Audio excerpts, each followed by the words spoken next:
The meeting hall fell silent when Mirai stood up. She was tall for her species, with blue-gray skin that seemed to shimmer under the colony lights.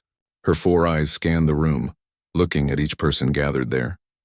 When her gaze landed on the 2 humans sitting in the back, she stopped. "You need to understand something," she said. Her voice was quiet, but everyone heard her clearly. "There are rules here on Cathara. Rules that keep us alive." Hyun shifted in his seat. He had only been on this planet for 3 months, but he already knew this meeting was important. Beside him, his younger brother Daeho leaned forward, interested in what the alien leader had to say. "The perimeter markers exist for a reason," Mirai continued. "Beyond them, in the deep valleys, there is something we do not speak of loudly. Something that has lived on this world longer than any of our colonies." An older alien at the front table made a nervous sound. His name was Taejin, and Hyun had learned he was a trader who had lived on Cathara for 20 years. If Taejin was nervous, that meant something. "You mean the beast," someone whispered from the crowd. The room grew colder. Several aliens looked at the floor. Others wrapped their arms around themselves as if suddenly chilled. Mirai nodded slowly. "Yes, the beast of the deep valleys. I know you humans are new here. I know you came to study our plants and soil. But you must never ever go beyond the markers. Especially not at night." Hyun raised his hand. "What exactly is this beast? What species?" Mirai's expression was hard to read, but Hyun thought he saw fear there. "We don't know.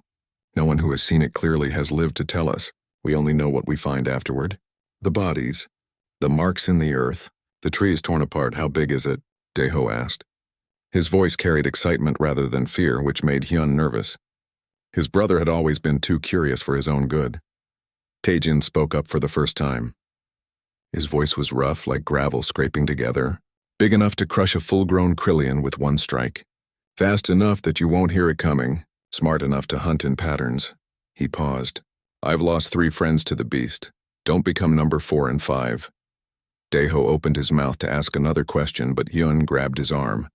"We understand," Hyun said firmly. "We'll stay within the perimeter."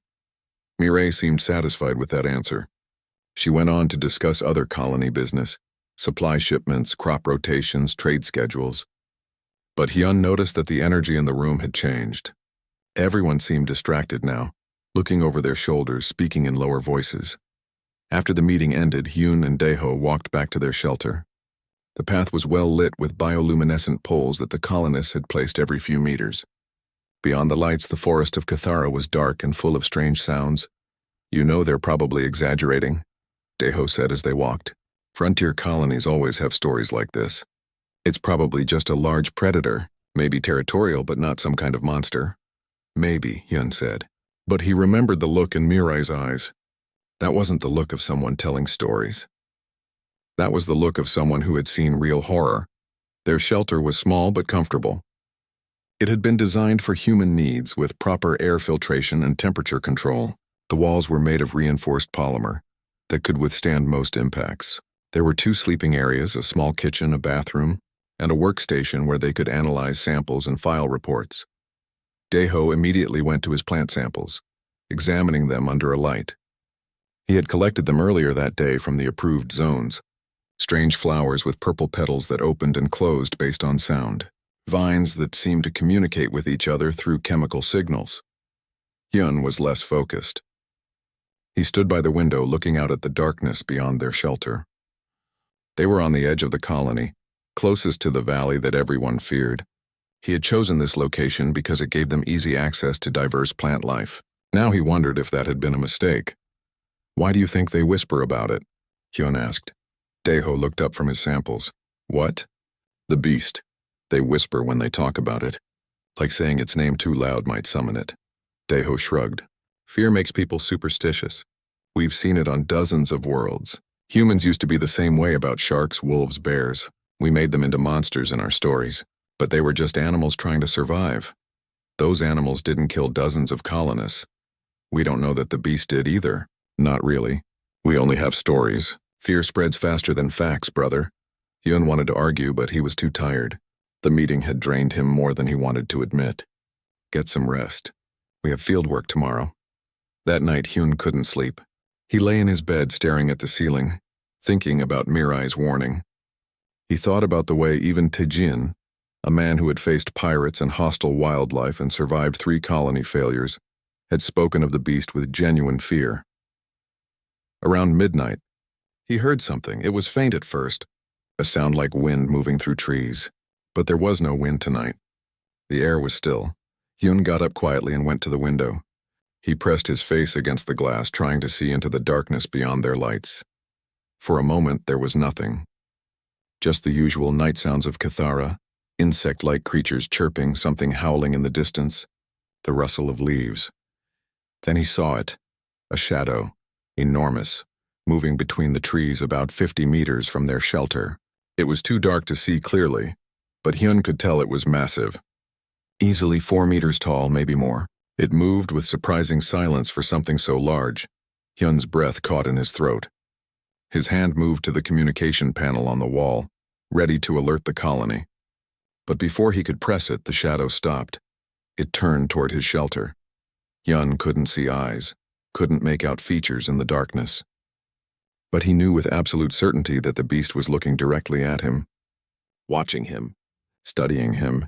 He stood frozen, afraid to move, afraid to breathe. Then came the sound, low and deep like distant thunder rolling across mountains. It vibrated through the walls of the shelter, through Hyun's chest, through his bones. It was not quite a growl, not quite a call. It was something else entirely. The shadow moved again, disappearing back into the forest as silently as it had appeared. Hyun stood at the window for another hour, but the beast did not return. When he finally went back to bed, he didn't sleep. He lay awake, listening, wondering what had just looked at him from the darkness. In the morning, Daeho asked him if he had slept well. Hyun said yes, and told him nothing about the shadow. He didn't want to worry his brother. And part of him wondered if he had imagined it. Exhaustion and fear could play tricks on the mind. But when they left the shelter that morning, Hyun saw something that made his blood run cold. There, in the soft earth just beyond their door, was a print.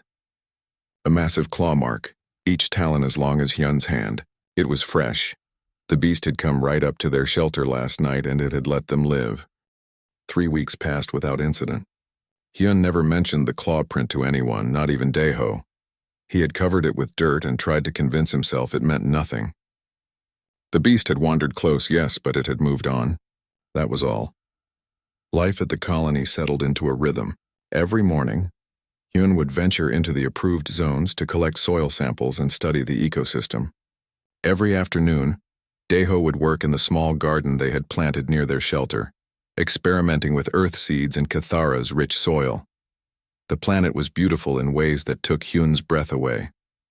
The trees grew in spiral patterns, their bark changing colors based on the time of day. Flowers released spores that floated through the air like tiny stars. There were creatures that sang in harmonies, their voices blending together to create music that seemed almost intentional. Daeho loved it here. He would spend hours just watching the plants, taking notes, talking to himself about genetic patterns and evolutionary advantages. He was happier than Hyun had seen him in years. "This is why we left Earth," Daeho said one evening as they ate dinner. "To see things like this. To learn from worlds we never imagined existed," Hyun smiled. "You sound like a travel advertisement." "I'm serious. Back home, everything was cataloged, understood, controlled. Here, there's still mystery. Still wonder." Daeho's eyes were bright with enthusiasm. "Did you see those blue vines today? The ones near the eastern marker? I think they're carnivorous, but they only eat specific insects. They have a whole selection process. Sounds dangerous." "Everything's dangerous if you're not careful," Daeho said. "That's what makes it interesting." Hyun wanted to argue, to remind his brother about the warnings, about the beast. But Daeho was an adult. He could make his own choices. And besides, he had stayed within the approved zones. He followed the rules. On the 4th week, Daeho asked Hyun if he could work late in the garden. "There's a plant cycle I want to observe," Daeho explained. "It only blooms at sunset. I need to see the whole process." Hyun hesitated. "You'll be out there alone as it gets dark. The garden is right next to our shelter. 20 meters away. I'll have my communicator. If anything happens, I'll call. Be inside before full dark," Hyun said. "Promise me," Daeho promised. That evening, Hyun worked at his computer analyzing data from the week's samples. He was so focused that he didn't notice how much time had passed. When he finally looked up, it was completely dark outside. He glanced at the clock. 2 hours past sunset. Daeho should have been back by now. Hyun grabbed his communicator and called his brother. No answer. He called again. Nothing. A cold feeling spread through Hyun's chest. He put on his jacket, grabbed a light, and ran outside. The garden was empty. Plants swayed gently in the night breeze, but there was no sign of Daeho. His equipment was scattered across the ground. A notebook, sample containers, a digging tool. Daeho, Hyun shouted. His voice echoed into the darkness. Daeho, where are you? No response. Hyun swept his light across the garden, then beyond it. That's when he saw the trail. Broken branches. Disturbed earth. Something large had moved through here, moving away from the colony toward the valley, toward the forbidden zone. Hyun's hands shook as he followed the trail. Every instinct told him to go back, to get help, to alert the colony. But he couldn't waste time. Every second mattered. The trail led him to the perimeter marker, a tall post with flashing red lights and warning symbols in 12 different languages. Beyond it, the forest grew thicker and darker. Hyun found more of Daeho's equipment here, a sample bag, his spare communicator cracked and broken, and something else, claw marks, massive gouges in the earth, each one deeper than Hyun's wrist. They led into the valley. No, Hyun whispered. No, no, no. He ran back to the colony as fast as he could. His lungs burned. His legs ached. But he didn't stop until he reached the central hub and pounded on Mirai's door. The alien leader appeared, looking annoyed at being disturbed. Her expression changed when she saw Hyun's face. My brother, Hyun gasped. He's gone. The beast took him. Within minutes, a group had assembled. Mirai, Taejin, and 4 other colonists who were brave enough to help. They armed themselves with what little weapons the colony had. Plasma cutters meant for mining, stunning devices designed for wildlife control. They went to the perimeter marker. Mirai examined the claw marks with her light. Her face was grim. These are fresh, she said. Less than an hour old. Then we can still find him, Hyun said. We have to go after him. Taejin put a hand on Hyun's shoulder. I'm sorry. I truly am. But we can't, not at night. The beast hunts at night. We'd all die. I don't care about dying. That's my brother out there.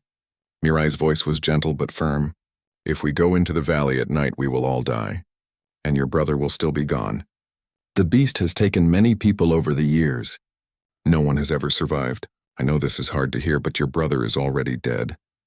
You don't know that. I do, Mirai said sadly. I'm sorry, Hyun, your brother is gone. The other colonists nodded in agreement.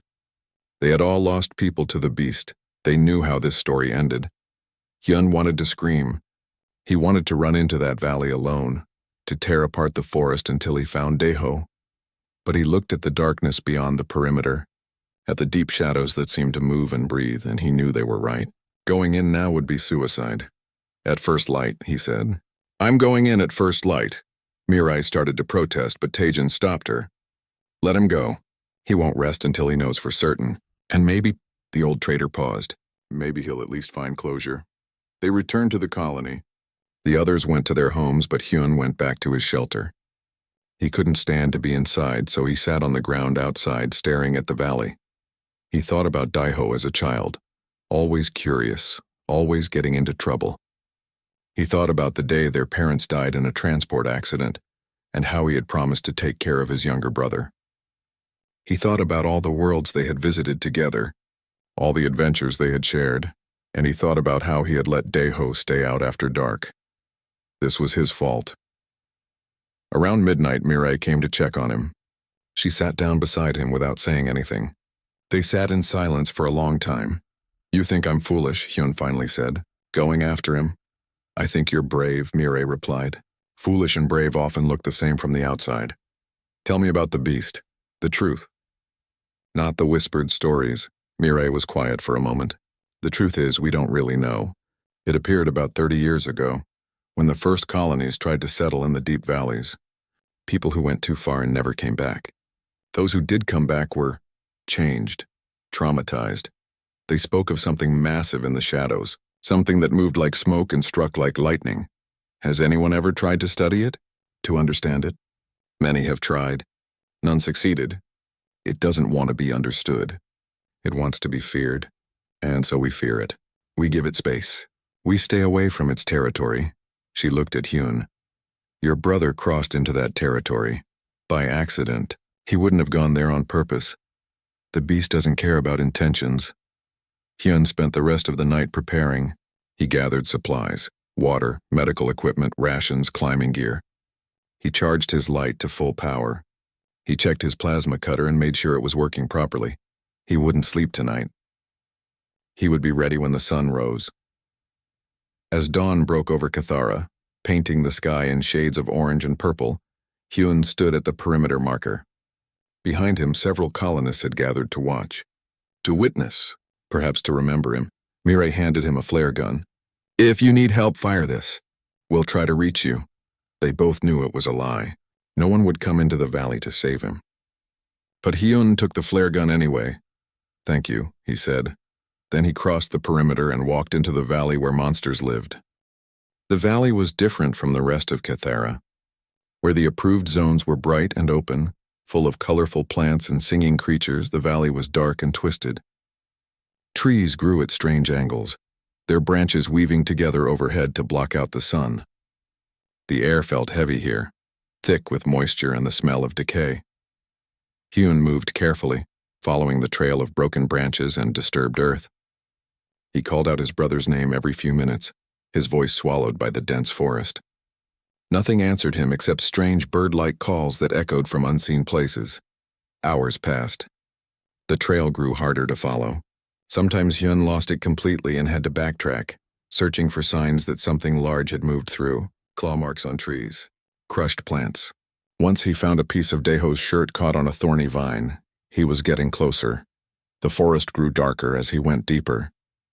His light became necessary even though it was midday. Shadows moved at the edge of his vision, making him jump. Every sound made him grip his plasma cutter tighter. He thought about Mirai's words, about how no one who saw the beast clearly lived to tell about it.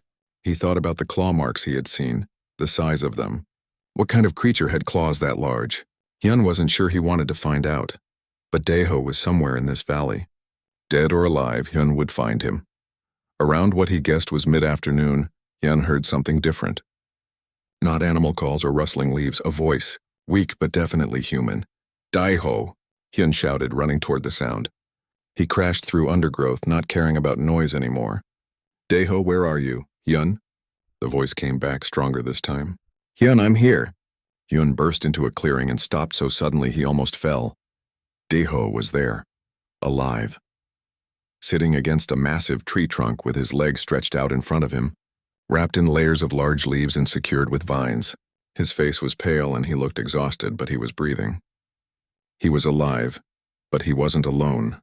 Standing over Daeho, holding what looked like a large fruit in its claws, was the beast.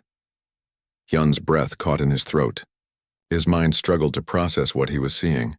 The beast was enormous, nearly 4 meters tall when it stood fully upright. Though it was slightly crouched now, its body was covered in dark plates that looked like armor, layered over thick fur that seemed to absorb light. Its head was broad and angular, with multiple eyes that gleamed like jewels. Its mouth was filled with teeth designed for tearing, and its claws, those terrible claws that had gouged the earth, each one as long as Hyun's forearm, curved and sharp.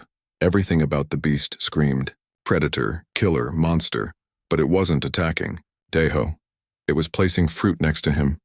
Carefully, gently, Hyun raised his plasma cutter with shaking hands. "Get away from him!" "Hyun, no!" Daeho shouted, holding up his hands. "Don't shoot, please." The beast turned to look at Hyun, all of its eyes focused on him at once. It made a low sound, deep in its chest like rocks grinding together, but it didn't move toward him. It didn't bare its teeth or prepare to attack. It just looked at him. "Daeho, move away from it slowly," Hyun said, his voice tight with fear. "I'll cover you. Brother, listen to me. It's not what you think." "It saved my life." "What?" Daeho gestured weakly at his bandaged leg. "I fell. There's a ravine about 100 meters from here. I was collecting samples near the perimeter when the ground gave way. I fell 6 meters onto rocks. My leg broke. I was going to die down there." The beast made another sound, softer this time. It slowly backed away from Daeho, moving to the far side of the clearing. It settled onto the ground, watching both humans but making no threatening moves. "It found me," Daeho continued, His voice was stronger now. I thought I was dead. I heard something massive moving toward me in the darkness, and I knew it was the beast. I closed my eyes and waited for the end. He paused, but it didn't kill me. It climbed down into the ravine, picked me up, so carefully, Hyun, like I was made of glass, and carried me out. Then it brought me here and it set my leg. That's impossible. Look at the bandage. Look at the splint under these leaves. It's good work. Better than I could have done myself. The beast knows medicine. It knows how to heal. Hyun looked at the beast, then back at his brother. None of this made sense. The stories. The deaths. Everyone says everyone is wrong, Daeho said firmly. I've been here for almost a full day. The beast has been taking care of me, bringing me water from a stream, bringing me fruit.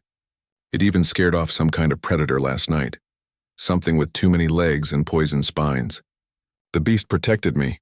The beast rumbled again. It stood up slowly and moved toward a pile of fruit Hyun hadn't noticed before. Large purple fruits, some kind of orange vegetables, something that looked like nuts. It picked up one of the purple fruits and gently rolled it across the clearing toward Daeho. It keeps bringing me food, Daeho said, picking up the fruit. I think it knows which plants are safe for humans to eat. Some of these are species I've never seen before, but they're all nutritious. I tested them. Why? Hyun lowered his weapon slightly, though he kept it ready. Why would it save you? Help you? I don't know. Maybe. Daeho looked at the beast. Maybe it's not the monster everyone thinks it is. The beast moved again, walking to the edge of the clearing. It made a series of sounds, clicks and rumbles, and something that might have been words in a language Hyun couldn't understand. Then it pointed with one massive claw toward something in the distance. It wants to show us something, Daeho said. How do you know? It's been communicating with me. Not with words, but with gestures and sounds. It's intelligent, Hyun. Really intelligent. The beast made the pointing gesture again, more insistent this time. Hyun looked at his brother. Can you walk? Not really. But I think we're about to have help with that. The beast approached them slowly. Hyun tensed, raising his weapon again, but Daeho grabbed his arm. Trust me, Daeho said. Please. The beast knelt down beside Daeho.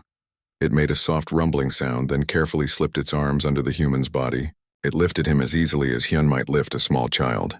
Daeho didn't struggle. He actually looked comfortable. It's been carrying me like this to the stream, Daeho explained. It's very gentle. The beast began walking through the forest carrying Daeho. It looked back at Hyun, clearly expecting him to follow. Hyun stood frozen for a moment, his mind spinning. Everything he had been told about the beast was wrong. Or was it maybe this was some kind of trap? Maybe the creature was playing with them before it killed them both. But Daeho was alive. Against all odds, his brother was alive, and the beast had saved him. Hyun took a deep breath and followed. They walked for about 10 minutes, moving deeper into the valley. The beast navigated the difficult terrain easily, never stumbling, always keeping Daeho level and steady. It would pause occasionally to avoid obstacles or to make sure Hyun was keeping up. Finally, they emerged into another clearing. This one was different. There were structures here, not buildings exactly, but deliberately arranged stones and carved wood. And there was a garden, rows of plants growing in organized patterns. In the center of the clearing was a pool of clear water fed by a small waterfall. Around the pool were more carvings, symbols and pictures etched into stone. The beast gently set Daeho down near the water's edge, then stepped back. Daeho looked around in wonder. I think this is its home. Hyun walked slowly around the clearing, examining everything. The garden was old but well maintained. Someone had been tending these plants for years. The carvings told stories, pictures of the beast with others of its kind. There had been more of them once. One carving caught Hyun's attention. It showed the beast standing with several smaller creatures, protecting them. Beneath it were symbols that might have been names. It's a guardian, Hyun whispered, not a predator. A guardian? The beast made a sound that might have been agreement. It moved to the garden and began digging carefully around one of the plants. When it found what it was looking for, a root vegetable of some kind, it brought it to Daeho. Daeho took it gratefully. Thank you, he said clearly, looking directly at the beast. The beast tilted its head, studying the human. Then it did something unexpected. It reached out with one massive claw and gently touched Daeho's shoulder. just a brief touch, almost hesitant. And in that moment, Hyun understood. The beast wasn't helping Daeho because it was trained to, or because it wanted something in return. It was helping because it was lonely. Because it had been alone in this valley for so long, feared and hated, that it had forgotten what companionship felt like. Daeho had shown up injured and afraid, but he hadn't tried to hurt the beast. He had just been a person who needed help, and the beast had responded the only way it knew how, with kindness. They stayed in the clearing as the sun moved across the sky. Daeho needed rest and Hyun needed time to understand what he was seeing. The beast seemed content to let them stay, moving around its home and tending to its garden while keeping one eye on the humans. Hyun sat beside his brother, watching the creature that everyone feared. In the daylight, with time to observe, he saw things he had missed in his first panic. The beast moved with grace despite its size. Its actions were deliberate and careful. When it watered its plants, it was gentle. When it harvested food, it took only what was needed and left the rest to grow. "How long have you been calling it the beast?" Daeho asked quietly. "That's what everyone calls it. It deserves a better name." Daeho watched the creature sort through different fruits. "I've been thinking about Mom. Remember how she used to take care of injured animals? Birds with broken wings, cats with hurt paws. She never turned anything away." Hyun remembered. Their mother had been kind to everything, even creatures that others feared or hated.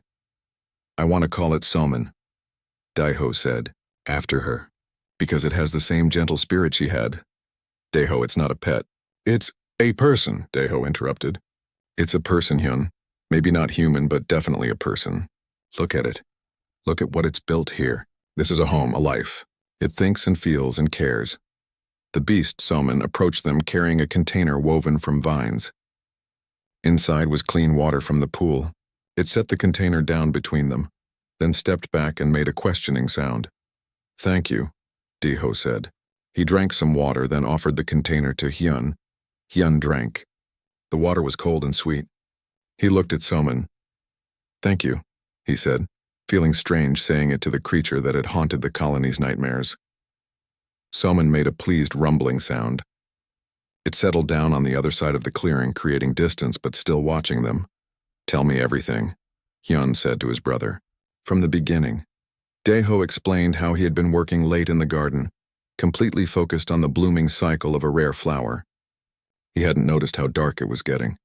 When he finally looked up, he realized he had drifted beyond the markers without meaning to. He was only a few steps past the perimeter, but it was enough. The ground had been unstable there. Old roots had rotted away, leaving hollow spaces beneath the soil. When Daeho stepped in the wrong place, everything collapsed. He fell into a ravine that had been hidden by overgrowth.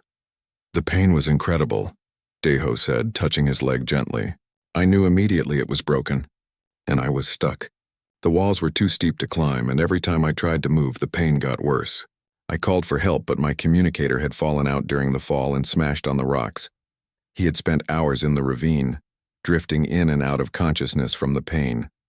He had accepted that he was going to die there.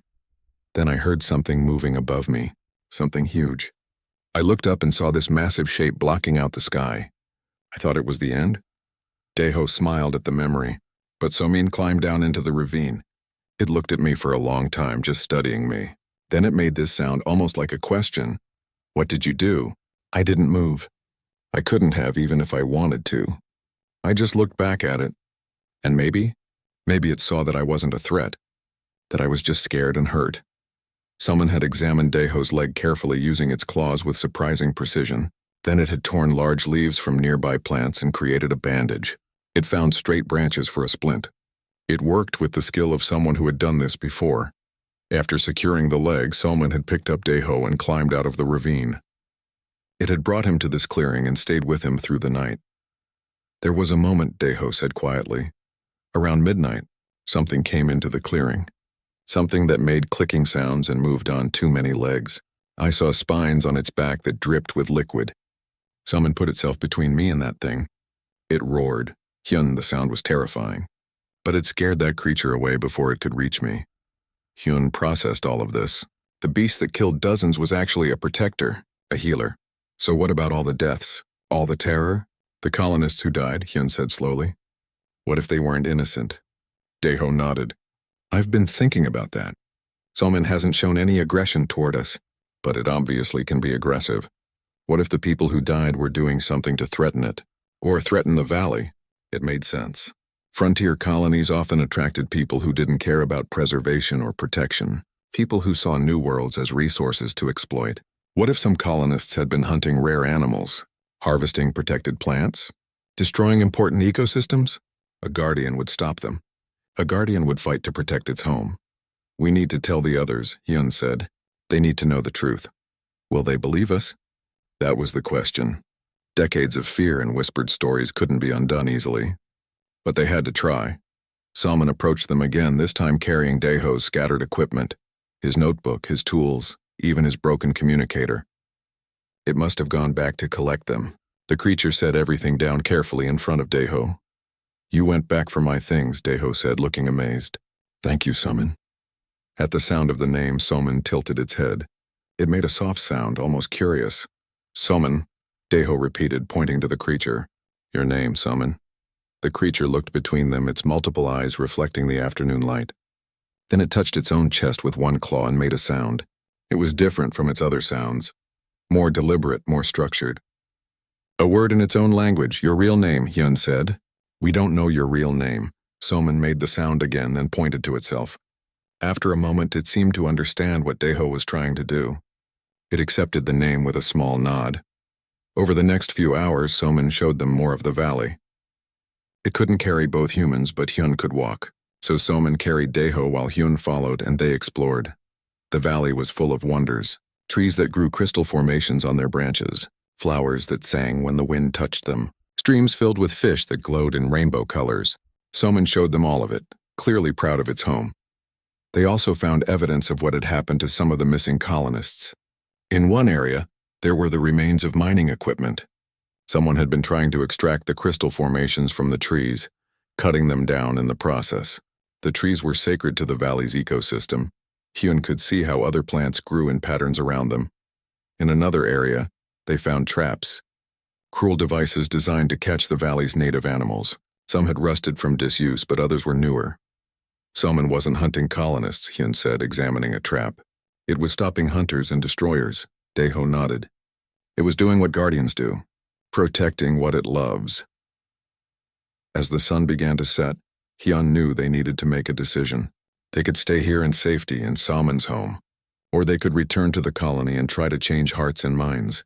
We have to go back, Deho said, reading his brother's thoughts. If we don't, nothing changes. Salman stays feared and alone. The colonists stay ignorant and afraid. Someone else might come into the valley and get hurt, or hurt Salman. You can barely walk. Then Salman will carry me, right? Deho looked at the creature, who had been listening even though it couldn't understand their words. Will you help us? Will you come with us? Salman looked between them. It made a sound that might have been uncertainty. I know it's scary, Deho said gently. They've feared you for so long. But that has to change, for everyone's sake. Hyun stood up and faced Somin directly. They need to see what we've seen. They need to know that you saved my brother, that you're not a monster. Will you trust us to show them? For a long moment, Somin was completely still. Its multiple eyes studied both humans, weighing and judging. It looked back at its home, at the garden it had tended and the pool where it drew water. It looked at the carvings that showed its history, its loneliness. Then it made a decision. Somin moved to Deho and carefully picked him up. It looked at Hyun and made a sound that was clearly a question. Are you ready? Yes, Hyun said. Let's go show them the truth. As they left the clearing and began the journey back to the colony, Hyun thought about what they were about to do. They were bringing together two groups that had feared each other for decades. It might work, or it might end in disaster, but they had to try, because Somin deserved better than fear and isolation. And the colonists deserved better than living in terror of a guardian who only wanted to protect its home. The walk back would take hours. By the time they reached the perimeter, it would be night. The colonists would see Somin in the darkness, just like in all their nightmares. But this time they would see it carrying an injured human to safety. They would see it being gentle, being kind, being what it had always been, a protector, not a predator. The journey back through the valley was slow but peaceful. Somin moved carefully through the darkening forest. never stumbling despite the difficult terrain. Hyun walked behind them using his light to illuminate the path. Sometimes he had to run to keep up with the creature's long strides. They had been walking for almost 3 hours when Hyun saw the perimeter lights in the distance. His heart began to race. This was it. In moments, everything would change. "Are you ready?" he asked Daeho. His brother nodded, though he looked nervous.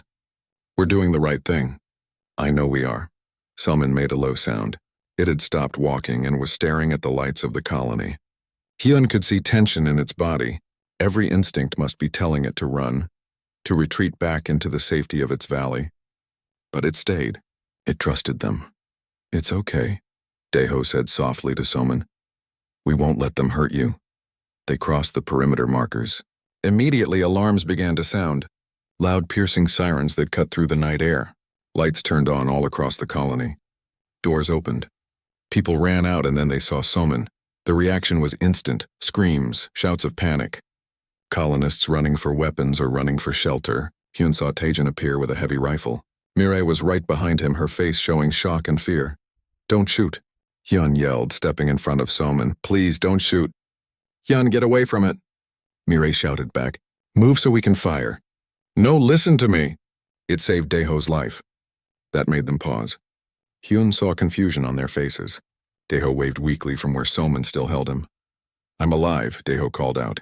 "The beast saved me. Please let us explain." Taejin kept his rifle aimed at Soman. "That thing has killed dozens of people. You expect us to believe it suddenly decided to become friendly?"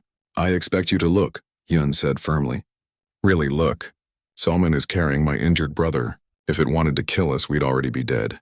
But instead it healed Daeho, it protected him. It brought us both back safely." More colonists had gathered now. Hyun recognized many faces from the colony meetings. All of them looked terrified. All of them had grown up with stories of the beast.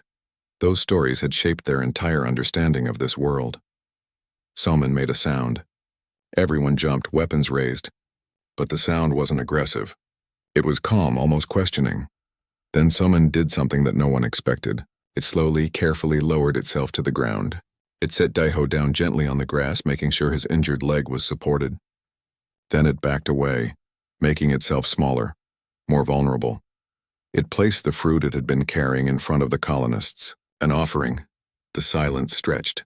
Hyun could hear his own heartbeat, could hear the night insects chirping, could hear someone's shaky breathing. Mirai stepped forward slowly. Her 4 eyes were fixed on Samin. "It's offering us food?" "It's been taking care of my brother for a day and a half," Hyun said. "Feeding him, giving him water, protecting him from predators. When I found them, Soman was bringing Daeho fruit. Not attacking, helping." Taejin lowered his rifle slightly. "How do we know this isn't some kind of trick?" "What trick?" Daeho asked. "It could have killed me a dozen times. It could have killed Hyun when he came looking for me. Instead, it showed us its home. It showed us the beauty of the deep valley, and it came here with us knowing you would fear it because—" He paused, looking at Soman. "Because it's tired of being alone." Soman watched them all. It didn't move from its crouched position. It just waited, patient and calm. A young colonist spoke up. Her name was Jiwoo, and she worked in the colony's research center. "What about the people who died?" "My uncle was one of them." "Are you saying the beast Soman didn't kill him?" Hyun took a deep breath. "We think Somin only attacks those who threaten the valley. We found evidence in the deep valley. Mining equipment, traps for native animals, signs of logging. The people who died weren't innocent explorers. They were exploiting the valley's resources, destroying the ecosystem. Soman was protecting its home." "You can't know that for certain," Jiwoo said, but her voice was less angry now, more uncertain. "You're right," Hyun admitted. "We can't know for certain about every death. But we know what we've seen. Soman is intelligent. It communicates. It builds and tends a garden. It knows medicine. It showed us kindness when it had every reason to see us as threats." Mirai moved closer to the fruit Somin had offered. She picked up one of the purple fruits, examining it in the light. "These are valley melons. They only grow in the deepest parts of the forest.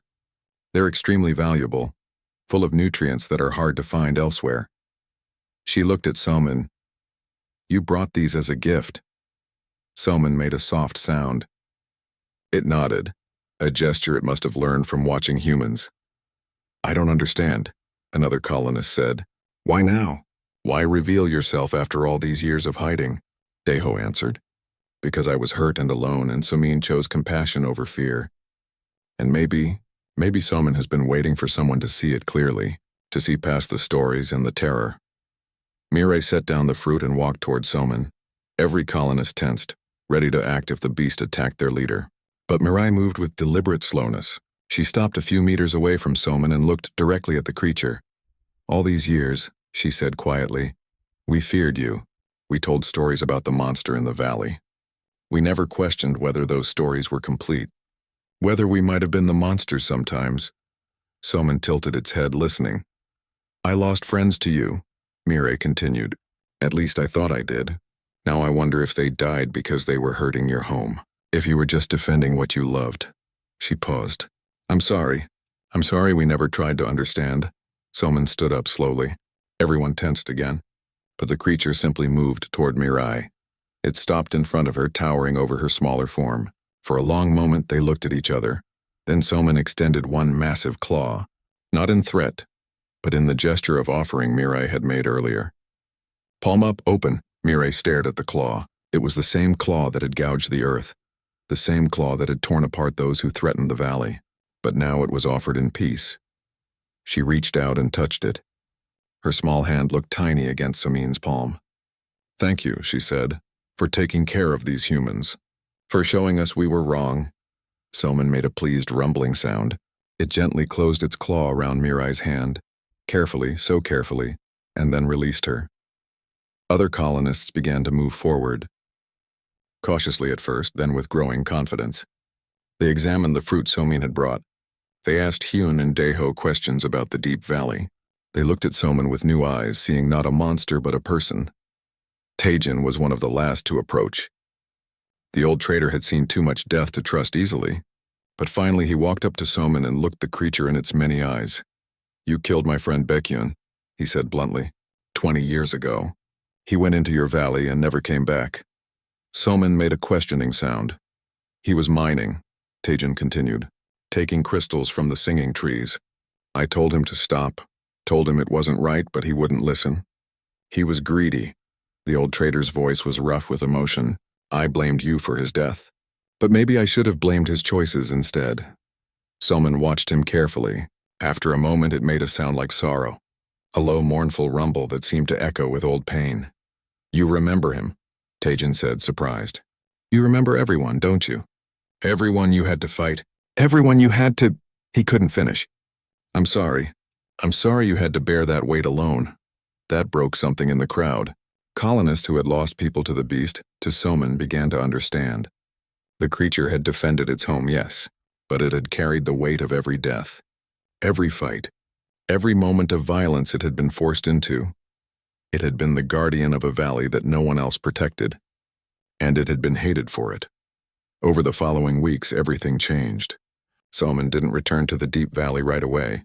It stayed near the colony, gradually becoming part of daily life. It showed them which plants could be harvested sustainably and which needed to be protected. It guided them to water sources that wouldn't damage the ecosystem. It taught them, through patient gestures and sounds, how to live in harmony with Cathara. In return, the colonists shared their technology and knowledge. They helped Somin repair old structures in the deep valley. They brought it materials it couldn't make or find. They learned its language slowly and imperfectly, but they learned.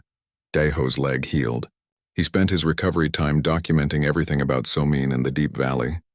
His research would help other colonies understand that not every dangerous creature is an enemy. Sometimes they're just guardians doing their best to protect what they love. Ji-woo, whose uncle had died in the valley, was the one who made the final breakthrough. She studied the carvings in Somin's home and realized they told a story. Somin's species had once been numerous, serving as guardians across many regions of Cathara. But as colonies arrived and expanded, the guardians had been hunted and killed, feared for their strength and their protection of resources that colonists wanted to exploit. Somin was the last one, the last guardian, alone for decades watching its world change, unable to stop it all but trying anyway. When Ji-woo shared this discovery, the colony held a memorial. They honored the guardians who had died. They honored the colonists who,